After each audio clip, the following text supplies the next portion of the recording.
muy pronto yo me di cuenta que el fútbol, jugarlo no iba a ser lo mío, ¿no? Entonces, bueno, pues yo tenía claro que tenía que tener alguna vinculación con el deporte, eso siendo pequeñajo, y luego ya cuando fui estudiando tuve claro que lo mío iba a ser el periodismo. Bueno, deportivo, pues era lo que más controlaba, lo que más sabía. Yo era un loco no como ahora que no se podía controlar todos los deportes, mi manera de controlar el deporte era a través del periódico y de la radio, ¿no? ¿Vale? Pero sobre todo el periódico.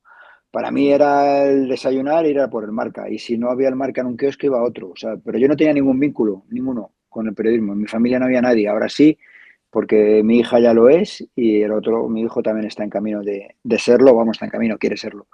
Y bueno, no tenía nada. Y así empecé.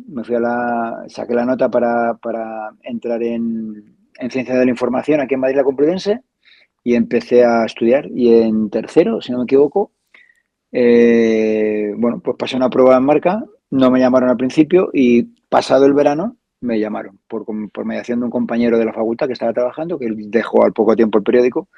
Pues así empezó, pero era todo vocacional. Yo lo he tenido claro, no me planteé hacer otra cosa. Yo quería ser periodista y encima lo que quería era ser periodista deportivo.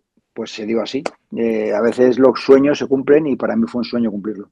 ¿Tú cómo recuerdas esos inicios en Marca? Sé que empezaste haciendo crónicas del Vicálvaro, de Uh -huh. tercera división. ¿Cómo recuerdas esos primeros momentos? ¿Recuerdas también alguna metedura de pata, algún momento así difícil en el principio?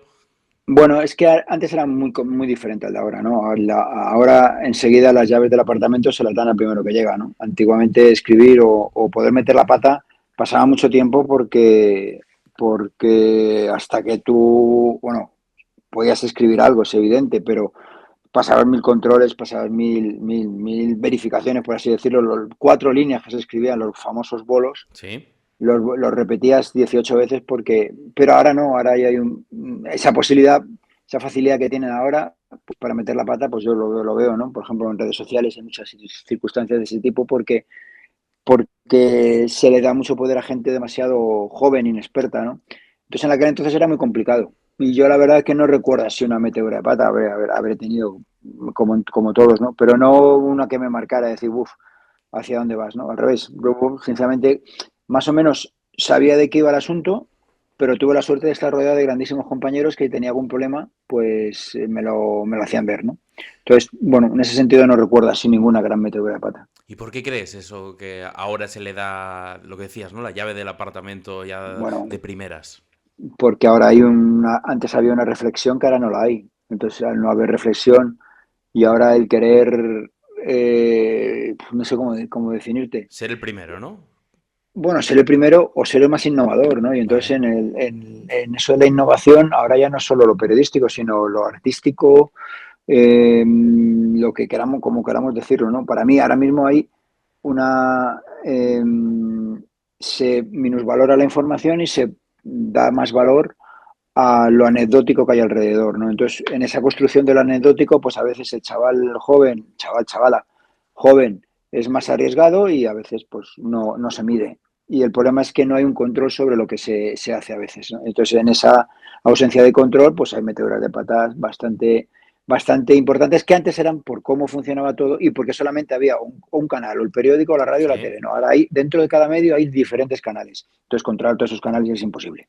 En ese sentido, ¿tú cómo recuerdas todo ese proceso? Porque claro, de cubrir, hacer las crónicas del Vicálvaro hasta llegar al Real Madrid, imagino que pasan muchas cosas entre medio.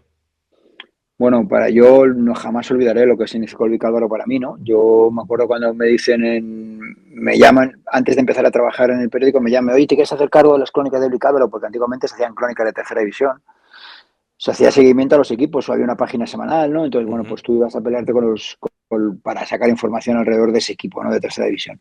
Y el Vicálvaro me abrió las puertas de tal manera que, bueno, que era uno más. En la cena de Navidad iba, o sea, con eso te digo todo. O sea, en los 2, 3 años que estuve con ellos era uno más del equipo. O sea, prácticamente me faltaba sentarme en el banquillo, ¿no? Y me sirvió de aprender de cómo era la información, ¿no? Cómo tenías que buscarla. Y bueno, pues evidentemente la repercusión de la información del Vicálvaro no tiene nada que ver con la del Real Madrid o la selección española, pero sí que fue una escuela que se ha perdido también ahora, ¿no? Ahora el chaval que empieza quiere ya estar, si no hace nada a los 3 meses del Madrid, del Atleti o del Barcelona, Sí. está frustrado, ¿no? Del Barcelona o de un equipo a lo mejor el más importante de cada provincia. Y pues, eso es un error. O sea, yo creo que eso es un error. Entonces esa prisa también te lleva a cometer los errores que por eso digo que antes era más difícil cometer un error, porque estaba todo mucho más parcelado y mucho más controlado. ¿Cómo llegas a ya pasar al Madrid? ¿Pegas un salto? ¿Hay pasos intermedios?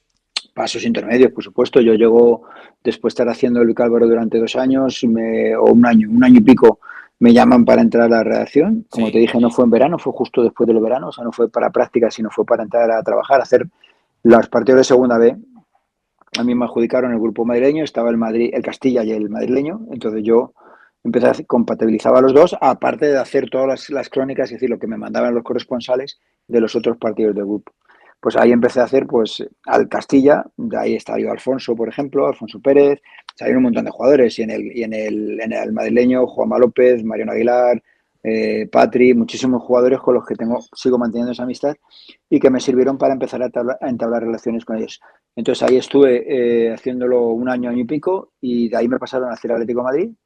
¿Vale? Fui poco a poco metiéndome con el Atlético y estuve 2 años, campeones de Copa en el Bernabéu, me acuerdo, y peleando la liga hasta el final. Y luego de ahí ya me decidieron pasar al Real Madrid. Pero mi cometido en el Real Madrid, aparte de ir de vez en cuando a la ciudad deportiva, era Ujú. el Bernabéu. Yo tenía que estar en el Bernabéu y tenía que tener controlado todo lo que pasaba alrededor del Bernabéu. Eso no lo hacía nadie, yo me tiraba horas y horas, pero no, lo importante era que me conocieran a mí para que te contaran cosas, no ir allí y conocer a la gente, ¿no? Yo iba a Puerta del Bernabéu y ahí estaba, y a partir de que yo fuera, empecé a ver mucha más gente, muchos más periodistas, y lo que se convirtió en una locura de Manuel Saucedo y Amalio Moratalla, mis dos superiores que más me han marcado, pues se convirtió en una tendencia para todos, para el resto de medios, que era ir al Bernabéu a ver qué pasaba o a buscar información. Y así fue, y así como fue ascendiendo todo. Y cuando dices ir al Bernabéu, ¿te refieres días normales, días que no había Un partido, que no lunes, había...